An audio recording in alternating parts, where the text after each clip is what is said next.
Таджикистан, Узбекистан, Кыргызстан, Казахстан и Туркменистан. 5 государств Центральноазиатского региона после приобретения независимости, став отдельными субъектами мировой политики, один за другим вступили в состав Организации Объединенных Наций. Каждая республика стала укреплять свою национальную государственность. Наряду с этим политические элиты 5 бывших советских республик решили интегрироваться.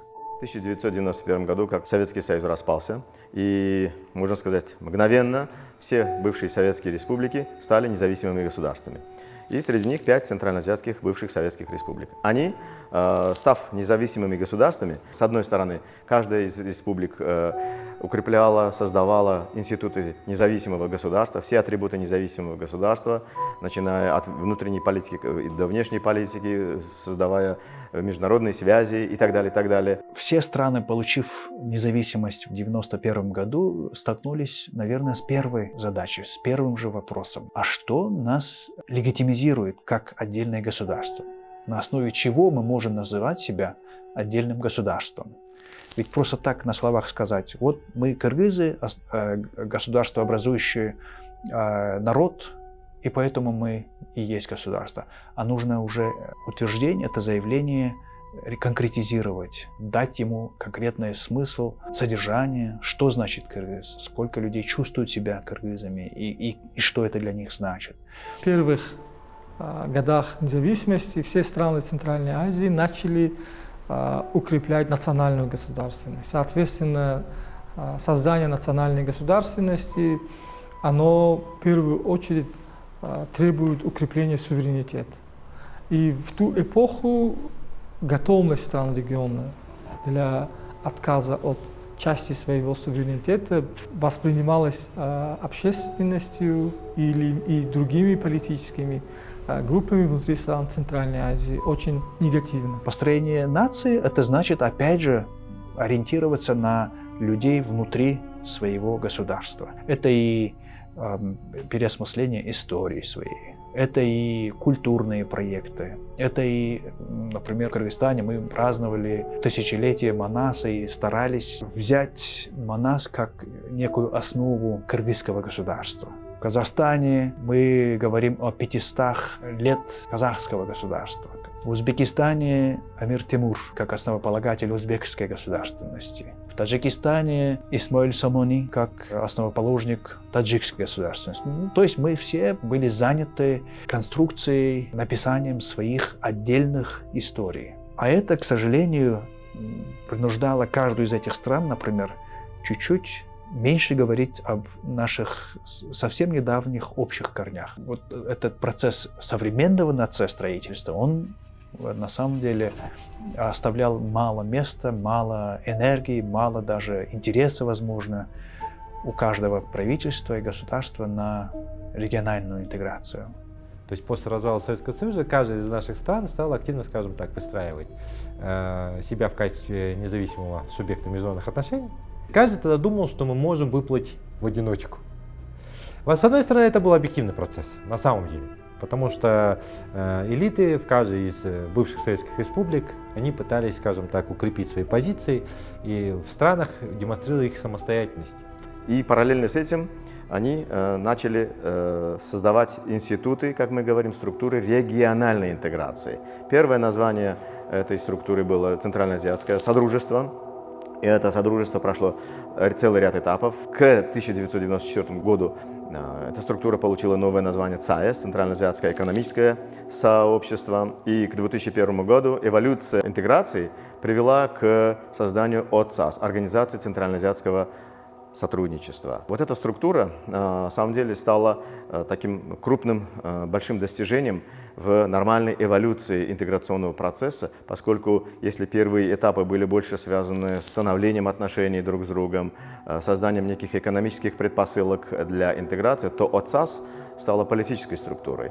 Именно политические перспективы для объединения. Очень много мер было предпринято в начале 90-х годов. То есть уровень кооперации, уровень создания институтов и уровень той институционализации по интеграции стран Центральной Азии, которую мы видим в 90-х годах, сегодня кажется немножко таким как бы мечтой. Да, вот. Было очень много сделано, но страны почему-то от этого всего отказались. В 2000-е годы геополитические процессы в регионе начали приобретать более замысловатые формы, что оказало непосредственное влияние на процесс региональной интеграции в Центральной Азии. С одной стороны, в ответ на теракт 11 сентября 2001 года США начали операцию в Афганистане. Военные контингенты США были размещены на военных базах в Узбекистане и Кыргызстане. Это вызвало озабоченность со стороны Российской Федерации. В начале 2000-х российская стратегия в Центральной Азии начала меняться, и Россия вступила в Организацию Центрально-Азиатское сотрудничество, что резко деформировало структуру этой организации. В результате процесс региональной интеграции Центральной Азии остановился, а позиции государств в геополитическом поле стали отдаляться друг от друга. Успешно развивавшийся в течение 15 лет интеграционный процесс к 2006 году неожиданно прервался. В 2005 году в организацию ОЦАС вступила Россия. Не центральноазиатская страна, став членом центральноазиатской структуры, фактически привела к тому, что возобладали иные, не сугубо региональные факторы, решившие судьбу ОЦАС. Было принято решение о объединении ОЦАС с тогда существовавшей другой организацией Евразес. Объединение двух структур привело к ликвидации ОЦАС. У России, конечно же, есть, возможно, самый большой пакет взаимоотношений с каждой страной по отдельности. Двусторонние отношения. И это, конечно, не очень способствует интеграции между странами Центральной Азии. Фактически сугубо региональный, чисто региональный процесс 5 государств оказался отложенным, замороженным. Я это называю замороженная интеграция. И этот процесс продлился 10 лет. С 2006 по 2016 год центральноазиатские страны перешли фактически в формат двусторонних отношений. То есть региональные саммиты, региональные какие-то проекты были приостановлены, и отношения, как я сказал, только лишь определялись двусторонним форматом. Вот этот большой период, продлившийся почти 10 лет, является крупным минусом, крупным кризисным моментом в истории, в новой истории Центральной Азии. Причиной заморозки интеграционного процесса в Центральной Азии стало не только влияние внешних геополитических сил. Существовали и внутрирегиональные проблемы, особенно ухудшение межстрановых и межличностных отношений, обусловленное различными, порой субъективными причинами. Казахстан с начала 90-х годов финансировал разные проекты определенного взаимодействия в рамках Центральной Азии, но почему это не получилось, были большое количество разных причин, которые привели, к сожалению, к тому, что все эти инициативы только на бумаге остались. В первых этапах своих взаимоотношений и своего развития национального очень были озабочены узким пониманием национальных интересов. Всегда стремились в своих взаимоотношениях не то что к компромиссу, к тому, чтобы не пожертвовать своими национальными интересами. Если говорить о Узбекистане и Таджикистане, там проблемы начались с 90-го года, когда Узбекистан пытался конкурировать с Россией по влиянию в Таджикистане. Таджикистан стал опираться больше на Россию.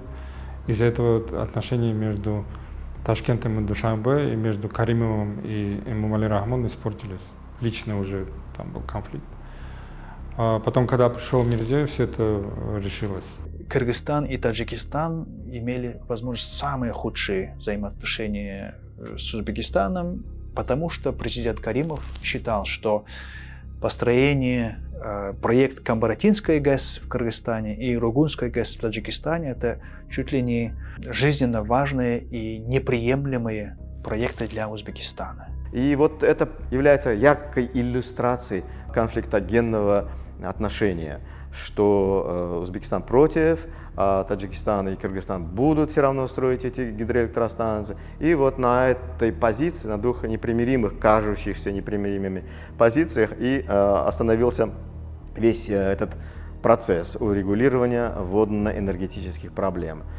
До последнего времени, сейчас эта проблема фактически снята, но эта проблема была. Узбекистан является так называемым, как говорят американцы, anchor state, то есть якорным государством. Да? Каримов считал, что в модели интеграции Узбекистан должен играть главную роль. И он действовал исходя из этого. И, соответственно, это не принималось со стороны других республик. И на этой почве уже у него были проблемы со всеми. Мирзияев, когда он пришел к власти, он сразу отошел от этого принципа.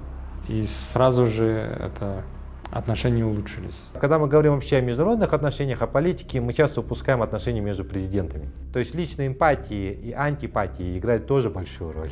И лично между Каримовым и Назарбаевым была некая конкуренция.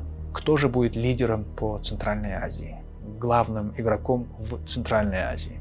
Стран-то всего 5, и быть лидером среди 5 стран, наверное, не такая уж и серьезная принципиальная задача, но даже на этой основе, можно сказать, это не способствовало построению таких интеграционных взаимоотношений между этими двумя странами.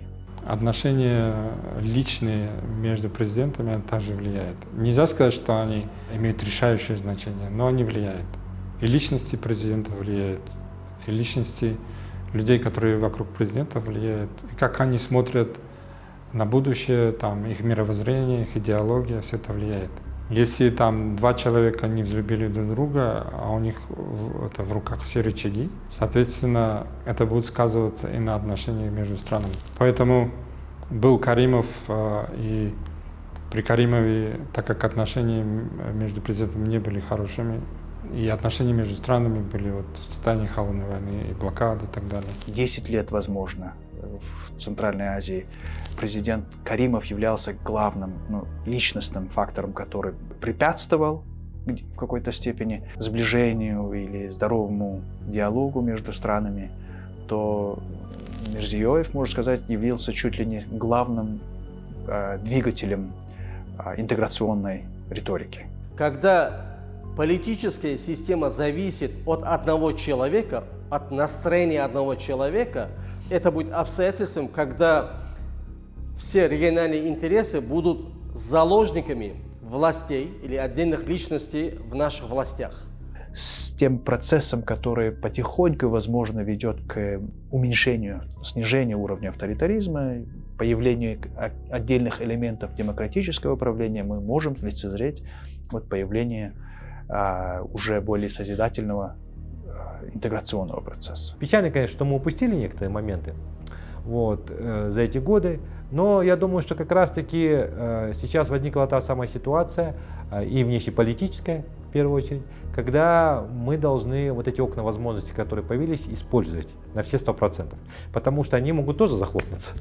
Уход лидеров, находившихся у власти в течение многих лет и конкурировавших друг с другом в ряде стран Центральной Азии, создал благоприятную ситуацию для интеграции внутри региона. К тому же начало войны на Украине привело к снижению влияния внешних игроков на Центральноазиатский регион, и страны региона получили благоприятную возможность ускорить интеграционные процессы. Но смогут ли страны Центральной Азии воспользоваться этой возможностью? Интеграционный процесс в Центральной Азии был очень вяло текущий, и только в последнее время, наверное, он усилился в какой-то степени. Изменились президенты в 4 республиках с некоторой разницей во времени. И в Узбекистане, и в Казахстане, и в Кыргызстане, и в Туркменистане. Эти 4 изменения тоже важный фактор, потому что у этих других 4 президентов, и у Токаева, и у Джапарова, и Бердымухамедова, старшего и младшего, мировоззрение оказалось более или менее лояльным, скажем, пока так мягко, в отношении вопросов интеграции. У кого-то больше, у кого-то меньше. Смену лидеров в Кыргызстане это происходило довольно часто и много раз, но очень существенными изменениями ознаменовались смена лидеров в Казахстане и особенно в Узбекистане. В 2016 году, как известно, в Узбекистане сменилась власть. К власти пришел 2-й президент Шавкат Мирзияев. С приходом каждого нового президента, конечно, всегда возникает вопрос, какая будет у него внешняя политика. И особенно среди более крупных стран этого региона, это Узбекистан и Казахстан, он стоит гораздо более стратегически важнее, потому что у них и выбора больше, и рисков, соответственно, больше. После прихода Мирзияева, где-то 2017 год, уже начались процессы улучшения отношений. Закончилась холодная война с Таджикистаном. В своей внешней политике Мирзияев объявил очень важный тезис, очень важный принцип. Он провозгласил, что во внешней политике Узбекистана Центральная Азия будет являться приоритетом. уже давно созревала эта необходимость для Узбекистана приоткрыться, начать более конструктивную внешнюю политику с самыми ближними соседями. Мирзиёев, он был уже давно в властной структуре в Узбекистане, он, наверное, прекрасно понимал эту необходимость. С приходом в президентство в Узбекистане он смог это уже начать реализовывать. В качестве подтверждения вот этого принципа, вот этой своей расположенности к тому, чтобы отдать приоритет региону, Мирзиёев, как, собственно, своими первыми визитами внешними, так и политическими инициативами действительно подтвердил вот этот новый курс Узбекистана. Если у президента Токаева, который, можно сказать, продолжает в основном внешнюю политику, заложенную уже президентом Назарбаевым, то в Узбекистане мы видим довольно серьезную новую линию поведения во внешней политике у президента Мирзиёева. Что в 2017 году, буквально вот следующий год после избрания президентом, он выдвинул очень серьезную и очень стратегически важную инициативу создания такой особой платформы дипломатической в Центральной Азии, которая называется «Консультативные встречи президентов». Лидеры стран Центральной Азии продемонстрировали решительный настрой играть первостепенную и ключевую роль в решении самых злободневных проблем региона, сдерживающих раскрытие его богатого экономического и человеческого потенциала на основе принципов добрососедства, взаимного доверия, равноправия, уважения и учета интересов друг друга. Позитивным фактором последнего времени является то, что все-таки некую площадку создали. Это консультативная встреча глав государств стран Центральной Азии. Эта инициатива Мирзиёева была сразу же поддержана всеми остальными президентами региона. Тогдашний президент Казахстана Назарбаев сразу предложил провести такую первую консультативную встречу в Астане. Первая встреча была в 2018 году в Казахстане. Эти консультативные встречи, они стали проводиться с определенной регулярностью и с участием именно всех глав государств региона. Это большой плюс, потому что именно это позволяет сферить часы и в какой-то степени обсудить региональные вопросы, потому что проблем накопилось очень много. Важность таких встреч заключается в том, что они позволяют скоординировать общую политику, формировать региональную политику по актуальным вопросам. Инициатива подтвердила свою жизнеспособность. Идея консультативных встреч не только была подтверждена или поддержана соседними президентами, но и превратилась в некий регулярный процесс. В этом успех, в этом большое достижение. Прошел как бы целый раунд, и начнется, можно сказать, новый цикл. Наблюдается как и кооперация, как и взаимопонимание для решения важнейших вопросов, которые сегодня стоят перед каждым из стран региона, и в том числе перед самой Центральной Азией. Глав государств Центральной Азии в рамках консультативных встреч в 2018 году встречали в Астане, в 2019 в Ташкенте, в 2021 в Авазе, Туркменистане, в 2022 году в Чолпанате, Кыргызстане, и пятая юбилейная встреча проходила в 2023 в Душанбе, Таджикистане. К этому времени за 5 консультативных встреч они набрали достаточно опыта, возобновили, можно сказать, региональный интеграционный процесс. Эти встречи возобновило серьезное сотрудничество в региональном масштабе.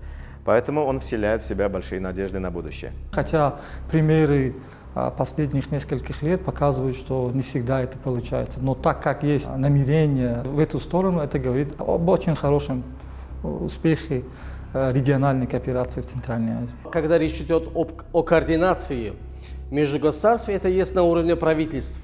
Но до сих пор речь не идет о создании институтов по интеграции Центральной Азии. Институты, которые они будут работать постоянно, стабильно и эффективно. Консультативные встречи – это еще не институт. Это временные, такие единоразовые, в году раз собираются события, которые не решают фундаментальную проблему региональной интеграции еще. Это пока воля отдельных лиц, отдельных президентов. Эта воля должна быть положена на серьезный институциональный процесс. Я думаю, если мы до 30 года создадим необходимые атрибуты интеграции, как в Европе, Центральноазиатский парламент и тому подобные институты со своей символикой, гербом, там, флагом, да, и так далее, то интеграционный процесс будет необратим. К 30 году, я думаю, у нас уже будет функционировать, будет создан некий институт, который будет уже системно и непрерывно заниматься вопросами всего региона, нежели ждать из года в год саммита 5 президентов. Кооперация нашего региона должна начинаться именно с границы, потому что там проживает большое количество населения. Там необходимо убирать все препятствия, усиливать торговлю, и это позволит в какой-то степени активизировать бизнес-среду в наших странах. Границы между странами Центральной Азии остаются наиболее чувствительным вопросом. Туркменистан сохраняет визовый режим со всеми другими странами. Казахстан и Кыргызстан являются членами Евразийского экономического союза. Узбекистан, Таджикистан и Туркменистан не входят в этот союз, и, соответственно, торговля между этими странами требует определенных таможенных пошлин, что создает определенные барьеры для торговли между странами региона. Из-за пограничных конфликтов граница между Таджикистаном и Кыргызстаном полностью закрыта как для товаров, так и для граждан обеих сторон. Наследие Советского Союза осталось очень много проблем. Там, например, территориальных проблем. Долгое время не могли делимитировать границы. Особенно с Узбекистаном и с Таджикистаном у нас линия границы, оставленная нам от Советского Союза, она проходит настолько сложно. Буквально соседствующие дома попадали по разные стороны. Поэтому возникли споры. Где же реалистично проводить линии границы, чтобы люди могли жить? Чтобы не разделять огород в одной стороне, дом в другой стороне, да. Или же водные ресурсы, дорожные ресурсы, инфраструктура, дамбы. Это все проходило близко к линиям существующих де-факто границ. Вот эти де-факто границы, чтобы превратить их в де-юре, то есть оформить в законные границы, это оказалось главным спорным процессом, который до сих пор длится. Если и остались некоторые сегменты нерешенные с точки зрения делимитации и демаркации, как, например, недавний кризис показал в отношениях Таджикистана и Кыргызстана, то это очень даже немногочисленные оставшиеся сегменты. В регионе осталось мало таких сегментов. Вот на сегодня, наверное, самый важный, самый болезненный вопрос, который стоит перед и интеграционными процессами в том числе, это вот конфликт Кыргызстан-Таджикистан. Спор нужно срочно и обязательно решить, но мы понимаем, что просто так взять и решить не получается. Это совершенно не вопрос математики, не вопрос там, просто прочертить линию. Вопрос гораздо более сложный. Почему он и тянется так долго? То, что случилось в 2021 году, в апреле-мае, и в 2022 году, в сентябре, это нанесло серьезнейший урон между двумя странами, отношениям двух стран, но также оно явилось негативным фактором в продвижении интеграционных процессов. Например, между Узбекистаном и Кыргызстаном существовали такие отрезки. Наконец-то практически завершен этот процесс делимитации. Политическая воля способствовала этому, как и политическая воля способствовала смягчению проблемы Рагунской ГЭС или Камбаратинской. То есть политическая воля, оказывается, может многое решить. В результате противостояния России и западных стран после начала войны в Украине использование транспортных коридоров через территорию России на Евразийском континенте было прервано. Это стало критическим моментом для центральноазиатских стран. Но, с другой стороны, это открыло перед странами Центральной Азии новые возможности выступать связующим звеном между Западом и Востоком. После начала войны в Украине, по сути, возникло определенное окно возможностей, когда наш регион может крепко встать на ноги, заявив о себе как о важном игроке в сфере геополитики, геоэкономики, в сфере инновационных технологий, как это не звучит парадоксально, но на самом деле, если даже посмотреть на будущее глобального пространства, мы видим, что сейчас, например, во многих регионах мира идет зеленая революция, то есть активное использование инноваций в сфере green energy. Вот наш регион, он идеален с точки зрения того, чтобы мы, объединившись, могли привлечь сюда инноваторов, инвесторов, стартаперов со всего мира именно в сфере зеленой энергетики. У нас есть возможности для ветровой энергетики, солнечной энергетики, гидро и так далее и тому подобное. То есть постепенно уходя от углеродной зависимости. Мы, по сути, наш регион могли бы сделать неким аналогом Кремниевой долины.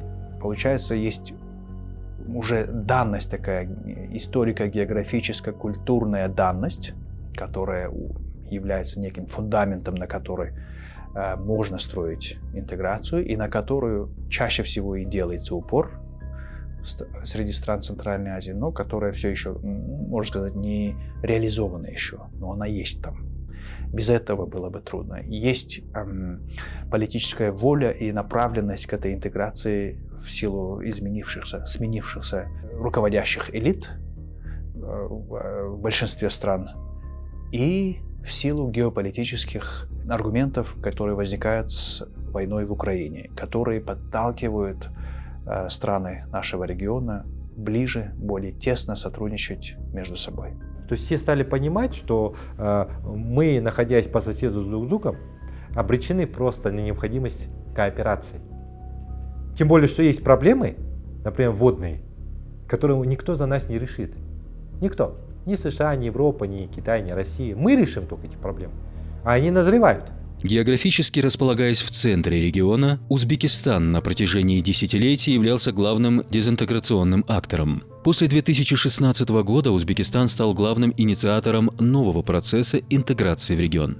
Если в 90-х годах, в начале 2000-х в соседних республиках, включая экспертное сообщество, среди моих коллег существовал некий скепсис, некая критика в адрес Узбекистана, то в настоящее время, наоборот, поменялось вот это представление об Узбекистане. Они все больше и больше говорят, что многое, если не все, в судьбе интеграции Центральной Азии зависит именно от Узбекистана. 10, даже больше лет назад респондентов каждой страны спрашивали об отношениях с соседями по региону. И чаще всего к Узбекистану у всех других было самое негативное отношение. То есть они все смотрели на Узбекистан с большей опаской, с большим неприятием, чем все остальные страны. А сейчас, с приходом Мирзиёева, чуть ли не Узбекистан является самой приветствуемой страной у граждан всех остальных соседних стран. Это кардинальное изменение. Узбекистан сейчас хочет иметь 0 проблем с государственными соседями. То есть такая концепция, что Узбекистан хочет быть инициатором региональных интеграционных процессов. Если Мирзиёев в дальнейшем будет придерживаться вот сегодняшнего подхода, то есть он не будет говорить, что вот я вас старший брат, там, потому что там у меня больше населения, у меня больше экономики и так далее и тому подобное, то тогда того, что было там при Каримове, не повторится. Узбекистан наконец-то открылся соседним странам. По некоторым болезненным вопросам даже пошел на компромисс. Это говорит о том, что есть некая добрая политическая воля. Это подтверждает тезис, что Узбекистан может взять на себя большую ответственность за судьбу региона и играть роль локомотива, ускорителя, если угодно, в Центральной Азии в целях интеграции, объединения. Для того, чтобы интеграция была устойчивой, каждый член вот этого союза, он должен быть уверенным, что его национальные интересы соблюдаются, и что он может и имеет право ставить свои национальные интересы во главу угла, несмотря на то, там его экономический потенциал, он равен или, может, менее равен, или более равен, в любом случае. Все страны Центральной Азии имеют свои особенности. Среди 5 государств региона Таджикистан является персоязычным, остальные 4 страны – тюркоязычные.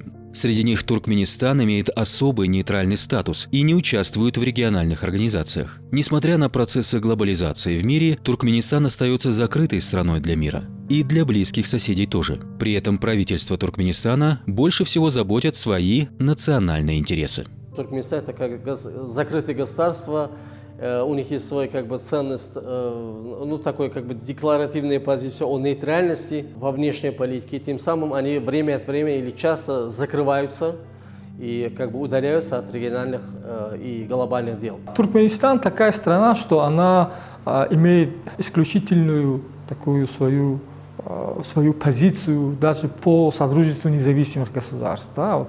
Если брать в пример ассоциированного членства Туркменистана к СНГ, то можно также рассматривать такое ассоциированное членство, то есть такое членство Туркменистана в структуре, которая есть в той организации, которая появится в Центральной Азии. Но ряд важнейших вопросов, я думаю, повлияет на то, что Туркменистан станет полноправным членом, потому что все страны Центральной Азии, они за последние 70 лет они совместно развивались, и ни одна страна Центральной Азии не представляет для Туркменистана какую-то существенную угрозу, чтобы они закрывали своим нейтралитетом. В 2017 году, когда первый государственный визит Мирзиёев совершил не в какую-то великую державу, а в соседний Туркменистан, после этого Туркменистан стал постоянным участником консультативных встреч, чего не было до сих пор. Вот это важно, то есть лидеры уже были лояльны к этому или подоспели к моменту потепления и приступили к интеграционному процессу. Исторический закон сам подталкивает к этому. Сейчас будет, даже если и третье поколение президентов, неважно, с каким мировоззрением они придут, они не смогут, никто из них не может игнорировать просто исторический закон, который всегда их возвращает на путь интеграции, когда они отклоняются от этой интеграции. Это исторически невидимый закон, можно сказать. Это тоже все-таки играет важную роль, что мы и видим. Подтверждение этому мы видим сегодня, после 10 лет замороженной интеграции. То есть кто бы ни пришел к власти в наших странах после, он должен продолжать эту работу по региональной кооперации. Он не должен все перечеркивать, не должен исходить из того, что, ребята, нет, мне вот это не нравится, не подходит. То есть я решил переориентироваться в эту сторону. Вот это уязвимая зона у нас. Будет ли внешнеполитическая преемственность на десятилетия? У всех стран региона должны быть правовые, демократические, политические системы, чтобы инициатива была в руках народа, в руках общества. И тогда процесс интеграции будет неостановим, то есть безальтернативным. И мы должны достигать этого уровня. Благодаря географическому местонахождению и общей истории, культуре, религии и другим ценностям, народы всех стран Центральной Азии очень близки друг к другу. Вместе с тем, политическая элита стран региона пока не готова к полной политической интеграции. Страны Центральной Азии, они не готовы к полной интеграции и не будут готовы еще долгое время. Речь может идти о каких-то начальных формах или ступенях интеграции. Там, например, может решиться вопрос о каких-то таможенных барьерах потенциально. Могут решиться вопросы, связанные там с договорами совместных финансирований и так далее. Но вопрос, например, такие вопросы, как свободный ход или транзит рабочей силы или финансов внутри, например, Центральноазиатского региона, он сейчас невозможен, потому что ни одна из стран к этому не готова в целом.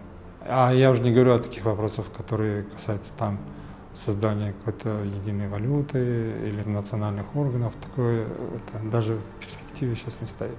Страны Центральной Азии находятся в особом географическом расположении. Они окружены крупными державами, перед которыми индивидуально взятые Казахстан, Кыргызстан, Таджикистан, Узбекистан и Туркменистан очень слабы. Они даже, когда объединятся, тоже все равно в сравнении не могут идти с потенциалом, с мощью Китая или России. Но, по крайней мере, в политическом отношении 5 стран, которые будут выражать каждый раз на международной арене, в ШОС, в ООН, в ОБСЕ, где бы то ни было, единые позиции, это будет такая ситуация, когда с центральноазиатскими странами даже крупные державы будут считаться, потому что они не индивидуальные мнения будут высказывать, не индивидуальную позицию по мировым проблемам, а общую региональную. То есть это будет 5 в одном. Вот что важно для них самих, для каждого в отдельности, чтобы развивать интеграцию. Вы никогда не создадите эффективную систему кооперации, если это будет только политическая кооперация. Если будут тесные экономические связи, кто бы ни пришел в наших странах, ему будет невыгодно их разрывать. Понимаете? Если будет четко видно, что мы от этого получаем все выгоду, не только там бизнес, а в целом наши страны, нашей экономики, то тогда это будет помогать нам усиливать это взаимодействие. Поэтому тесное взаимодействие бизнес-сообществ наших стран должно быть цементом, который заложит, в первую очередь, основу для экономической кооперации, а сверху уже надстройкой политическое взаимодействие. А не наоборот. Политическая воля, да, это первый шаг, но все-таки сейчас эстафету нужно передавать бизнесу. Нужно укреплять внутренний потенциал каждой из стран прежде всего. То есть сама по себе интеграция, она не является панацеей или решением проблем. Потому что, как я говорил, если вы прибавите 5 минусов, будет большой минус. Каждая из стран, она должна проводить реформы и строить мощные экономики, которые были бы способны содержать хорошую и крепкую армию и хорошие силы безопасности. Потому что в этом отношении надеяться на третьи страны, на четвертые страны, на какие-то базы военные, это недостаточно.